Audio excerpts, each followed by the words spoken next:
Capítulo 4. Veo una casa blanca, cuadrada con un camino de tierra enfrente. Hay gente a caballo que va y viene. Catherine hablaba en su habitual susurro adormecido. Hay árboles, una plantación, una casa grande y un puñado de viviendas más pequeñas como para esclavos. Hace mucho calor. Es el sur. ¿Virginia? Según creía, la fecha era 1873. Ella era una niña. Hay caballos y muchos sembrados, maíz, tabaco. Ella y los otros sirvientes comían en una cocina de la casa grande. Era negra, se llamaba Abby. Tuvo un presentimiento y su cuerpo se puso tenso. La casa grande estaba en llamas y ardió ante sus ojos. La hice avanzar 15 años, hasta 1888. Llevo un vestido rojo. Estoy limpiando un espejo de la planta alta de una casa de ladrillo, con ventanas, con muchos paneles. El espejo no es plano, sino es ondulado y tiene bultos en el extremo. El dueño de la casa se llama James Manson. Usa una chaqueta extraña, con 3 botones y con un gran cuello negro. Tiene barba, no lo conozco, como alguien presente en la vida actual de Catherine.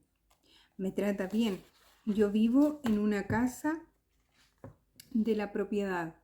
Limpio los cuartos y en la propiedad hay una escuela, pero a mí no se me permite asistir. También hago mantequilla. Catherine susurraba lentamente, empleando vocablos muy sencillos y presentando mucha atención de los detalles. En los 5 minutos siguientes aprendí a hacer mantequilla. También para Catherine eran nuevos esos conocimientos de Abby. La hice avanzar en el tiempo. Estoy con alguien, pero no creo que estemos casados. Dormimos juntos, pero no siempre vivimos juntos. Me siento bien con él, pero no hay nada especial. No veo hijos.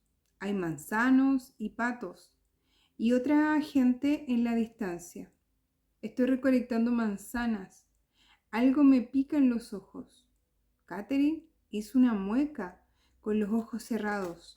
Es el humo, el viento sopla hacia aquí. El humo de la leña encendida. Están quemando toneles de madera. Ahora tosía. Pasa con frecuencia. Hacen que los toneles se pongan negros por dentro. Brea para impermeabilizarlos. Como la sesión anterior había resultado tan apasionante, yo estaba ansioso por llegar otra vez al estado intermedio. Ya habíamos pasado 90 minutos explorando su vida como sirvienta. Había hablado de cubrecamas, mantequilla y toneles. Yo estaba hambriento de lecciones más espirituales. Perdía ya la paciencia y la hice avanzar hasta su muerte. Me cuesta respirar, me duele mucho el pecho. Catherine jadeaba. Obviamente sufría. Me duele el corazón, late muy deprisa. Tengo tanto frío, me tiembla el cuerpo. Catherine empezó a estremecerse. Hay gente en la habitación, me dan a beber hojas, una tisana. Tiene un olor raro. Me están frotando el pecho con linimento. Fiebre, pero tengo mucho frío. Murió en silencio. Al flotar hasta el cielo raso, vio su cuerpo en la cama. Una mujer menuda y encogida, de unos 60 años. Flotaba simplemente esperando que alguien se acercara a ayudarla. Cobró conciencia de una luz y se sintió atraída hacia ella. La luz ganaba en intensidad y un brillo. Aguardamos en silencio, mientras los minutos pasaban con lentitud. De pronto se vio en otra vida, milenios antes de la existencia de Abby. Catherine susurraba suavemente. Veo montones de ajos colgados en un cuarto abierto. los huelo. Se cree que matan muchos males de la sangre y que purifican el cuerpo, pero hay que comerlo todos los días. También hay ajos afuera, en lo alto de un jardín. Hay plantas allí, higos, dátiles y otras cosas. Estas plantas ayudan. Mi madre está comprando ajos y otras plantas. En la casa hay un enfermo. Estas raíces son raras. A veces uno se las pone en la boca, en las orejas o en otras aberturas y hay que mantenerlas allí nada más. Veo un anciano con barba. Es uno de los curanderos de la aldea. Él te dice qué debes hacer. Es algún tipo de peste que está matando a la gente. No embalsaman porque tienen miedo a la enfermedad. A la gente la entierran, nada más, y todos están inquietos por eso. Piensan que de ese modo el alma no puede pasar al otro lado, contrariamente a lo establecido en los informes de Catherine después de la muerte. Pero han muerto muchos. También el ganado se muere. Agua, inundaciones. La gente enferma por las inundaciones. Al parecer, acaba de asimilar ese poquito de epidemiología. Yo también he pillado una enfermedad por el agua. Me duele mucho el estómago. Es una enfermedad del estómago y los intestinos. Se pierde mucha agua del cuerpo. He ido en busca de más agua, pero eso es lo que nos está matando. Vuelvo con el agua. Veo a mis madres, veo a mi madre y mis hermanos. Mi padre ya ha muerto. Mis hermanos están muy enfermos. Hice una pausa antes de llevarla más adelante en el tiempo. Me fascinaba el modo en que sus conceptos de la muerte y la vida del más allá cambiaba de vida en vida. Sin embargo, su experiencia de la muerte en sí era siempre uniforme, siempre similar. Una parte consciente de ella abandonaba el cuerpo, más o menos, en el momento en que se producía el fallecimiento. Flotaba por encima y luego se veía atraída hacia una luz maravillosa y energética. Esperaba a que alguien acudiera en su ayuda. El alma pasaba automáticamente al más allá. Esto es muy importante que se quede muy grabado en tu mente. Ni siquiera en tu mente, esto va a ser para tu alma, para que lo recuerdes. El alma pasa automáticamente. ¿Por qué hago este énfasis? Porque hoy en día, en el año en que estamos, 2025, está habiendo un gran despertar masivo de espiritualidad y entre todo este despertar está esta conspiración también, perdón la palabra, conspiración de que quedamos atrapados en un estadio de la muerte y no es así, ¿ya? El alma pasa automáticamente a la luz. Esto es muy importante que lo recuerdes, ¿ya? Por la información que está suscitando en estos tiempos. No creas todo lo que aparece en la internet, ni siquiera creas lo que yo te estoy diciendo acá, sino que es para que tú vayas también incorporando esta información y vayas sintiendo, porque toda la verdad va dentro de nosotros. Nosotros vamos sintiendo qué es verdad y qué es lo que no es verdad, ¿ya? Yo acá te voy adelantando un poco el camino de las cosas que vas a ir escuchando, si es que ya no las has escuchado, porque lo más probable es que sí lo hayas escuchado, ¿ya? Pero sigamos, ahí me dejas en los comentarios si es que habías escuchado algo como lo que te estoy manifestando ahora, de que le están haciendo creer a las personas de que nos están robando el alma, o que hay que saber morir, o que el alma se va a ir a otra luz. No, eso es mentira. El alma pasa inmediatamente a su luz, ya a su estadio natural, ¿sí? Entonces, dice, volvemos, el alma pasaba automáticamente al más allá. El embalsamiento, los ritos fúnebres y cualquier otro procedimiento posterior a la muerte no tenían nada que ver con eso. Era automático, sin preparativos, necesarios como cruzar una puerta que se abriera. La tierra es estéril y seca. No veo montañas aquí, solo tierra, muy llana y seca. Uno de mis hermanos ha muerto. Me siento mejor, pero aún tengo ese dolor. Sin embargo, no vivió por mucho tiempo más. Estoy tendida en un jergón, con algo que me cubre.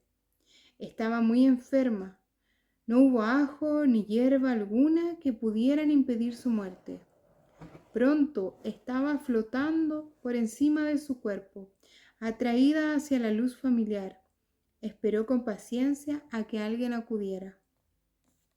Comenzó a mover lentamente la cabeza de un lado a otro, como si estuviera contemplando alguna escena. Su voz había vuelto a ser grave y potente. Me dicen que hay muchos dioses, pues Dios está en cada uno de nosotros. Reconocí la voz de los estados intermedios, tanto por su tono grave como por la decidida espiritualidad del mensaje. Lo que dijo a continuación me dejó sin aliento, sin aire en los pulmones. Dice: tu padre está aquí y también tu hijo, que es muy pequeño. Dice tu padre que lo reconocerás porque se llama Abrón y has dado su nombre a tu hija. Además, su muerte se debió al corazón.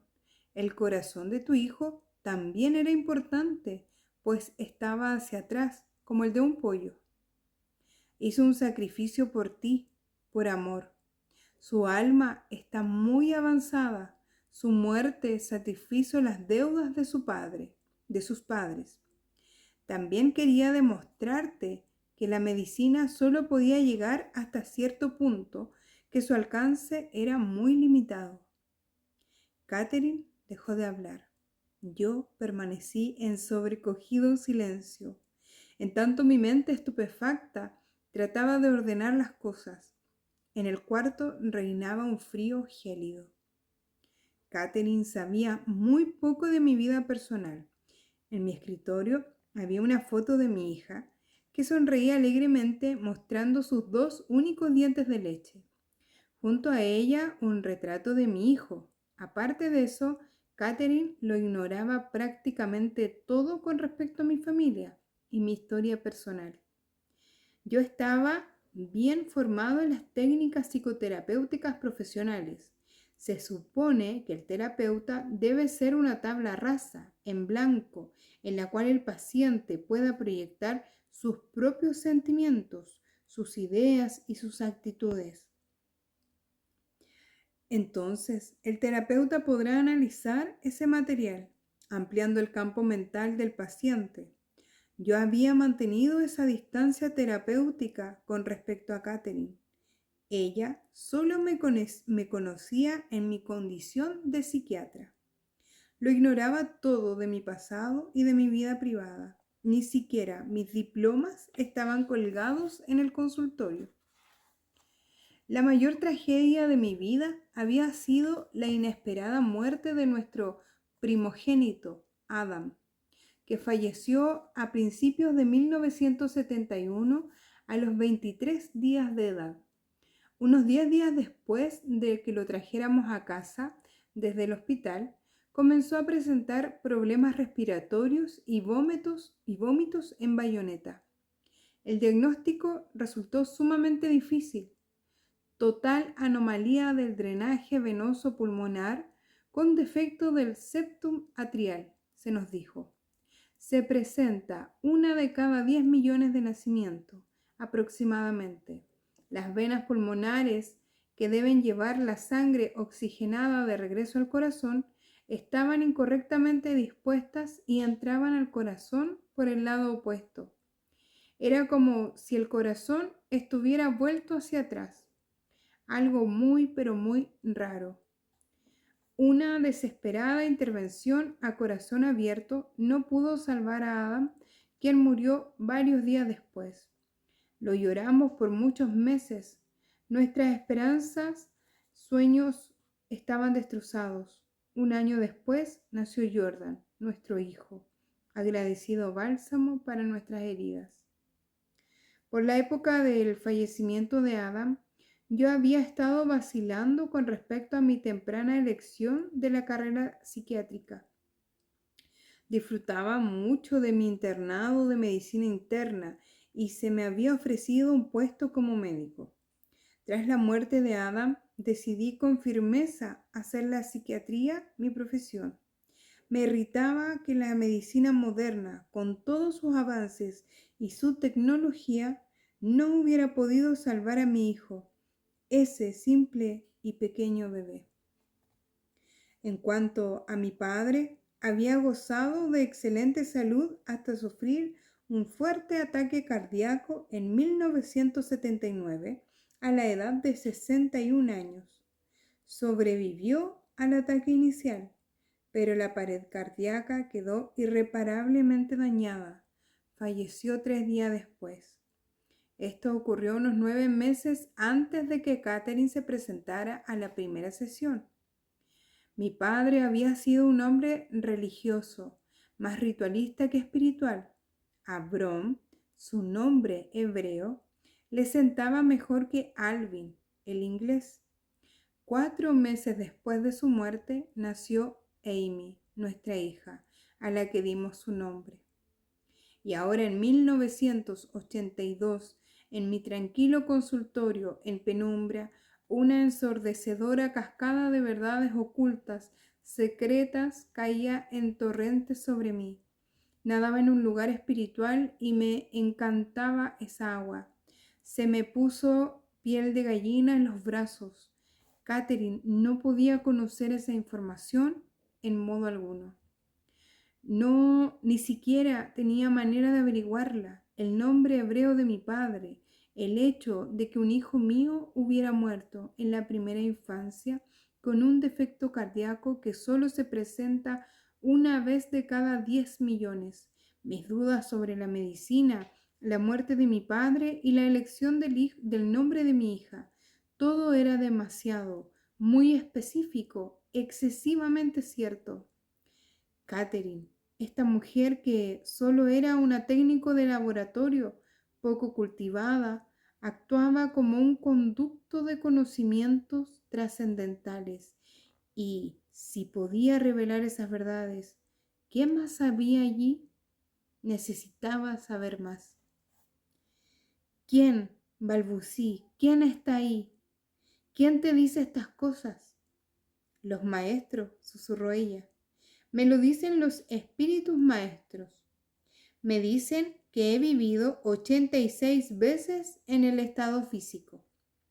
La respiración de Catherine se hizo más lenta y dejó de mover la cabeza. Descansaba. Yo quería continuar, pero las implicaciones de lo que me habían dicho me distraían.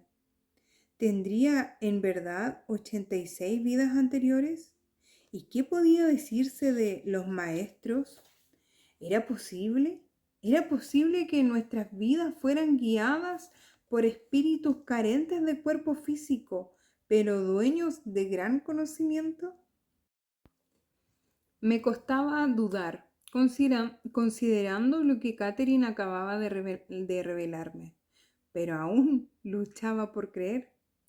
Estaba superando años enteros de una formación de programación diferente, pero en la mente, en el corazón, en las entrañas, sabía que ella estaba en lo cierto, sabía que estaba revelando verdades.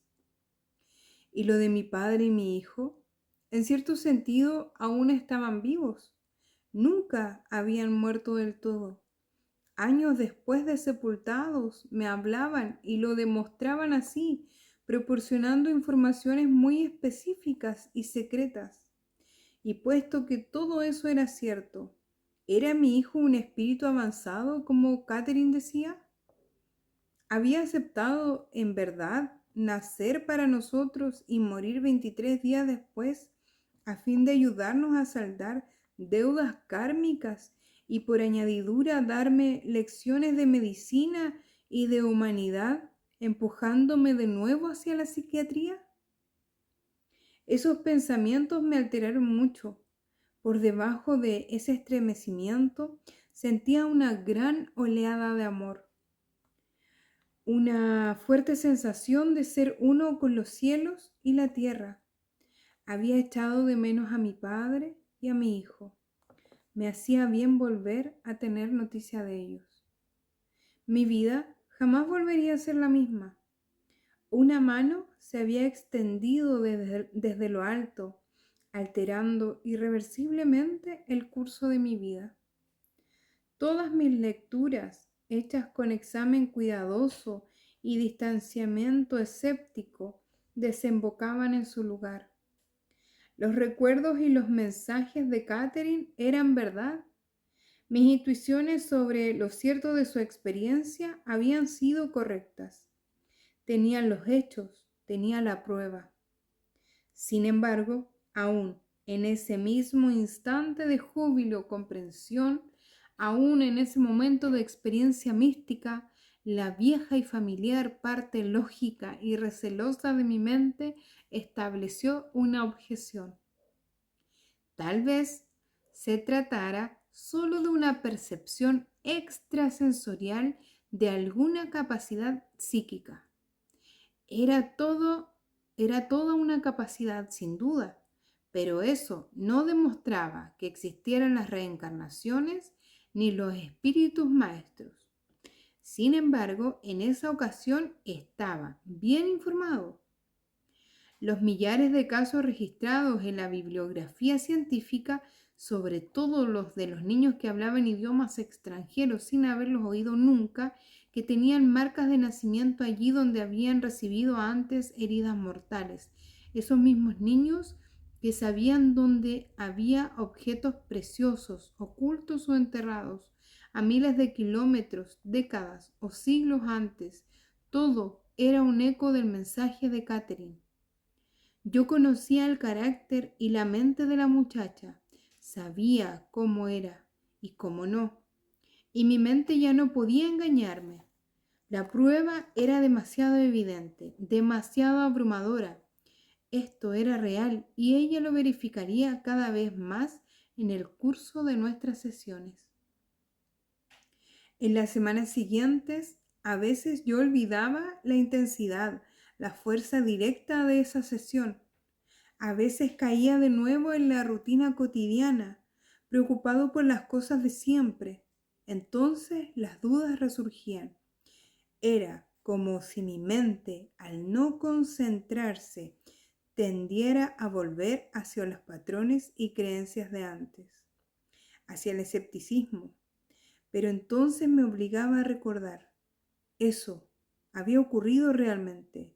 Comprendía lo difícil que era crear estos conceptos sin haber pasado por una experiencia personal. La experiencia es necesaria para añadir crédito emocional a la comprensión intelectual, pero el impacto de la experiencia siempre se desvanece hasta cierto punto. En un principio no tuve conciencia del porqué de mis grandes cambios. Me reconocía más sereno y paciente. Otros comentaban que me veían muy feliz, muy en paz, más descansado. Yo sentía más esperanza y alegría. Encontraba en mi vida más sentido y satisfacción. Comprendí al fin que estaba perdiendo el miedo a la muerte. Ya no temía a mi propia muerte ni a la no existencia. Me daba menos miedo la posibilidad de perder a otros, aún sabiendo que desde luego los echaría de menos. Qué poderoso es el miedo a la muerte. Llegamos a grandes extremos para evitarlo. Crisis de madurez, aventuras amorosas con personas más jóvenes, cirugías estéticas, obsesiones con la gimnasia, acumulación de bienes materiales, procreación de hijos que lleven nuestro nombre, esforzados intentos de ser cada vez más juveniles, etc. Nos preocupa horriblemente nuestra propia muerte, tanto que a veces olvidamos el verdadero propósito de la vida. Además, estaba empezando a ser menos obsesivo. No necesitaba dominarme sin cesar. Aunque trataba de mostrarme menos serio, esa transformación me resultaba difícil. Aún tenía mucho que aprender. De hecho, ahora tenía la mente abierta a la posibilidad. incluso a la probabilidad de que las manifestaciones de Catherine fueran reales. Esos datos increíbles sobre mi padre y mi hijo no se podían obtener por medio de los sentidos habituales. Sus conocimientos, sus habilidades, demostraban sin lugar a dudas la existencia de una notable capacidad psíquica. Resultaba lógico creerla, pero yo me mantenía precavido y escéptico con respecto a lo que leía en la literatura popular.